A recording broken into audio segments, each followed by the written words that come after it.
Hello guys, welcome to a new video on Tower of God New World, and in this video we're going to have a look at a kit reveal for family head Gustang, and we're also going to talk about whether you should pull for Traumerei or pull for Gustang if you're one of those people that can only pull one of the two. So I'm going to make sure to talk about this topic as well.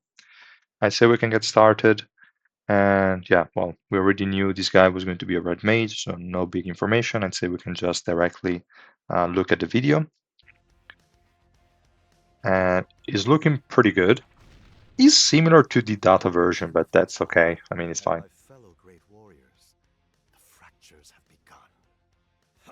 This is the second active skill.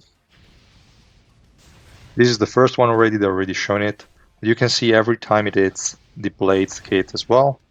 This is the first active skill. Is just going to summon on the enemy back row a field that deals damage over time. And then this one is just insane. Lots of CC, lots of damage, hopefully. And this is the animation for it. There are all those drones, so kind of makes sense for physical damage, but not really for the flame. The flame field that deals physical damage is kind of funny, but whatever. I'd say we can just have a look at the passive first, and then we can move our way up as usual. The passive is pretty insane. Secret library is going to spawn a secret library in the middle of the battlefield each time he uses a special move. And this is really important. So unless they messed it up and translated it wrong, what it does is that after applying the effects to all enemies, it evolves with additional effects at each stage. Now, this is important because it seems like, since they didn't give any basic version, that this skill starts at stage 1, not at stage 0 or something. Stage 1 is going to be the starting point, and then it evolves, which means it's not a cycle. It's not going to be stage 1, 2, 3, 1, 2, 3, 1, 2, 3. It's going to be 1, 2, 3, and that's it. That's the final stage. Every following secret library is going to be at stage 3 directly. Pretty cool. And it also says that it evolves with additional effects. So additional is not going to be stage 1 as stage 1 effect, stage 2 only has stage 2 effect. No, is additional. So it will do stage 1, 2, and 3 all together eventually, which is pretty cool. Now, stage 1 is definitely pretty basic, but at the same time quite good. It's going to unleash a wave, dealing a percentage of his attack as damage to all enemies, silencing all of them for a duration. That's pretty cool. Stage 2, we have a good sort of knockback that is going to knock all enemies to the battlefield's edge, which means at the end of the battlefield for the enemy team, which is where the flames are burning and are spawned. So that's pretty amazing. Good synergy there. Dealing damage and reducing the enemy movement speed by percentage for a duration.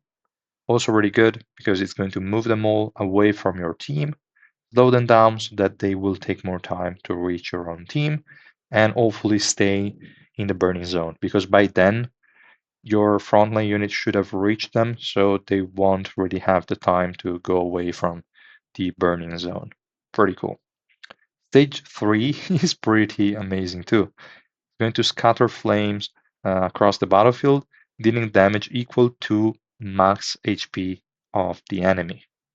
Really good. So a percentage of the enemy's max HP. We know it's the enemy's max HP and not Gustang's max HP because there are brackets with the text percentage of attack for bosses. This is only happening when we have something that scales off of the enemy max HP. So this is guaranteed to be, again, enemy. It was pretty clear, but for those of you that had doubts, this text here makes it clear. So yeah. Then we have one last sentence that is pretty important as well, and that is Gustan gains immunity to all status effects except sleep. And at the moment, sleep is not really present in the game. Only 2 units have it, as far as I know, unless some new units had it and I forgot to, like, and I didn't remember.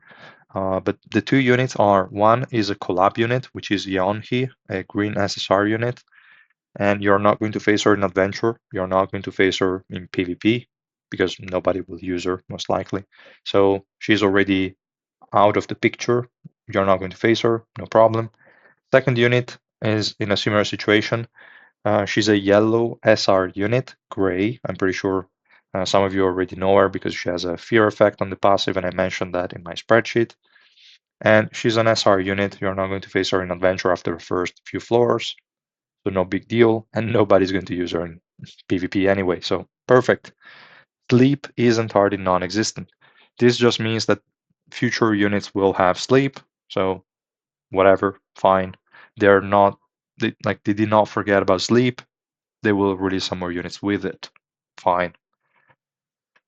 And yeah, this also means you cannot run Rafflesia on him, which is a bit unfortunate, but still, it's fine, I guess. Then we have the first active skill, and that is Gustang summons a wall of burning flare at the enemy's end of the battlefield. Already saw that. Dealing a percentage of his attack as damage with each eat for a duration, and reducing enemy's energy by a number. Now, this number, I don't know what's that gonna look like. We have a unit like Kunagero, the Ice Spear version, that removes 200 energy per second. So assuming the hit is once a second, I wouldn't expect this to exceed 200. My guess would be probably even lower, 100, because Ice Spear Kunagero has a very small area and you mostly affect only one unit. This is basically going to affect most of the enemy team most of the time, which is massive. So I wouldn't expect to see a 200 here, but 100 seems more than reasonable. So yeah, that's just my expectation.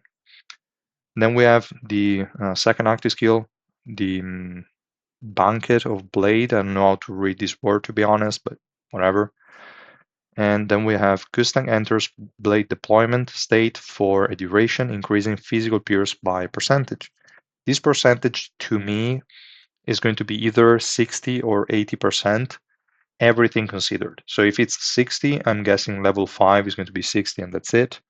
If it's more than that, it would be like a 40% base and an additional 20 or 40% from Revolution or Exclusive Equipment, or maybe even 60-20, but I think it's not going to exceed a total of 80%. So yeah, that's just my guess. And this is really good because depending on how high this coefficient is or which kind of additional effects it procs, because at base it doesn't have any, but we have to remember that all of these skills are going to be upgraded once by Revolution. So we will have to wait to see what they're going to do with those. For now, they're pretty basic, but already really, really good. So this is going to have an additional hit every time a skill hits an enemy. And this is going to deal a percentage of his attack as damage. Again, we don't know how high this percentage is going to be. My guess would be 100% level 1, 200% level 5. It doesn't seem like much, but he has a special move that has multi-hit. He has a flare field that has multi-hit. He has a passive that already has 3 hits in it. So that 200% would already amount to quite a lot of damage. So that's just my average guess. And there is nothing else to this active, so I would say we can move on to the special move. The special move is also quite good. It's going to read the pages of distraction for a duration, becoming invincible and teleporting to the rear of his allies. As we saw, is going to fly up and move to the back. Perfect. During this time, so during this duration, is going to freeze the enemy movement. We already have that effect on units like Bam and Jinsung, which is a pretty good crowd control. And then he's going to bombard enemies, dealing a percentage of his attack as damage a number of times. So as I mentioned before, multi-hit, really good. And then stun the enemies for a duration. That's pretty amazing. And more or less by the time this stun is over, the secret library will have appeared and procced these effects. So really good crowd control. There's really not much we can say here. And that's pretty all that he does. But he's nice. Like he has insane AoE, insane instances of damage. He doesn't have great debuffs. Actually, he doesn't have any other than the energy decrease, and that's it. He has, again, lots of crowd control, really good damage, because even if the percentages are quite low, this one, the blade skill, should help quite a bit. And he also has max HP. I would expect quite a lot of damage even outside of the max HP portion, because he's a mage, he has a lot of scaling, and I don't think they want you to rely only on this. So I have high expectations for his damage. He's going to really be good. But again, he doesn't have attack buffs, which was pretty obvious because again, that would be countered by Traumerei and that cannot happen. And he doesn't have barriers, which again would be countered by Traumerei, so that wouldn't happen. He doesn't have resistance shred, while he has pierce, so I guess it's fine, but he's not increasing his team's damage. He's the DPS, so he doesn't give a shit about the team, so it's still fine. But I would expect in Revolution, somewhere, probably this, to have either a defense shred, here would be pretty massive, or a defense ignore, which here would still be pretty massive. So let's say blades ignore 50% of the enemy defense. That would be amazing. Amazing. But we'll see. And what else? For this skill here, I don't really know what could happen. Maybe HP recovery? No, if it had HP recovery block, it would be nuts. Maybe increase the frequency of the hits. So maybe if it was 1 second, it becomes 0.5, triggering more of this and more of this. That would be pretty dope. Or just increase this amount, or just add something on top, like again, a defense shred on enemies that are within the field. Could be interesting. Or like, this would be insane. Gustang's attack ignore percentage of the enemy defense if they are within the burning flare field, something like that. That would be insane. For the passive, what I'm expecting, as many people speculated also in my Discord, that would be starting from stage 2 directly and skipping stage 1, so having directly a wave that silences and a wave that push them back to the end of the battlefield. That would be pretty dope. And also speed up the stage 3. We'll see. I guess they could do more than that, but that would already be quite cool. And for the special move, either more hits here, or I don't know, maybe just something like regenerates 200 energy after casting it. Something to keep up the chain of special moves. It would be too busted, but we'll see. These are just some guesses, guys. Let me know if you have any better ones in the comments. And now I'd say we can move on to the main part of the video, and that is whether you should pull for Traumerei or Gustang if you can only pick one of the two.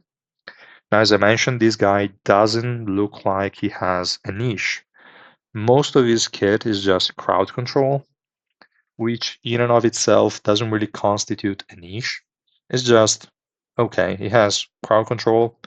He might have a bit of damage, but I doubt his 0 dupes damage is going to be any relevant at all. And I have doubts on 3 red as well, even though this base kit is insane.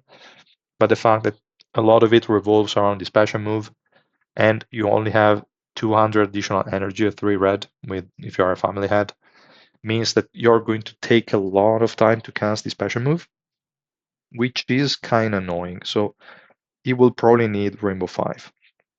But if he has Rainbow 5, he starts with 700 energy. That's basically going to cast immediately the skills, CC the enemies, and they will die before they can even do anything, which is insane. So his value at 0 dupes, to me, is basically non-existent, if I have to be honest. I don't think this guy is going to be any good at all at 0 dupes, and that's probably also why they're giving us a free copy of him. Because again, we're going to get 150 tickets for his banner regardless. So that's one copy for everybody.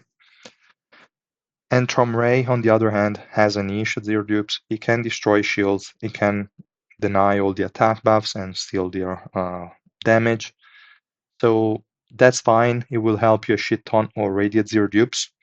So of the two, if you can only pick one, since we already see that Gustang is not going to be trash, basically guaranteed with this base kit, I believe keeping Traumerei or leaving him at whatever dupes you have and going only in on Gustang is the better idea of the two. If you want my option, like my opinion, again, all personal opinion, you can do whatever you want in the end. If you were me and I had only like 1400, 1600, 1800 tickets, I'd skip Traumerei, I'd go for Gustang. Now, if we talk about higher number like of black market tickets and suspendium in total, so you could afford 2,000 or 2,200 summons. Then what I would probably try to do is pull for Traumerei up to Rainbow 5, use him to push all the content that I can to get back some tickets, and try to reach again like 1,200 tickets in total. So let's say you had 2,200, you use 1,400 of them, you're left with 800 plus the 150, you are 950, but we're not counting the 150 immediately. Let's say you have 800, you need to find 400 more. That will take you to 1,200 tickets, and then you will use the 150 plus that you can get for free, and you will get to like 1,350, and you should have a good chance of getting him to Rainbow 5 as well. Obviously, if you're unlucky and you take 1,800 summons for Traumerei, then you're kind of fucked, and you have to pull or buy the tickets for Gustang as well. That's unfortunate. If, on the other hand, you only need like 1,000 tickets for Traumerei, then basically Gustang is guaranteed for you. If you take 1,200 as well, like anything below 1,400 is basically guaranteed Gustang as well, if you have around 2,000, 2,200 tickets. So at that point is a bit trickier, but I would go Traumerei first, and then in the worst case scenario where I'm just a few summons short, I would buy the packs from the shop. I know nobody wants to hear this, especially if you're free to play. But that's just the worst case scenario, and at that point, it might be worth it. Like, let's say you got him to Orange 4, you need 5 more dupes. I'd say go buy the packs. There isn't, like, leaving him at Orange 4 would be just too bad. So that's what I would do. Again, if you can only pick one of the two because you are in the 1,400, 1,800 range, I'd go Gustang. Personal opinion, but I go for Gustang. If you have more, you can think about it, but Traumerei plus Gustang would be an option as well. And all of this is not taking into account Dawn. So Dawn has a great banner. She's a great unit. The thing is, she can always be pulled for.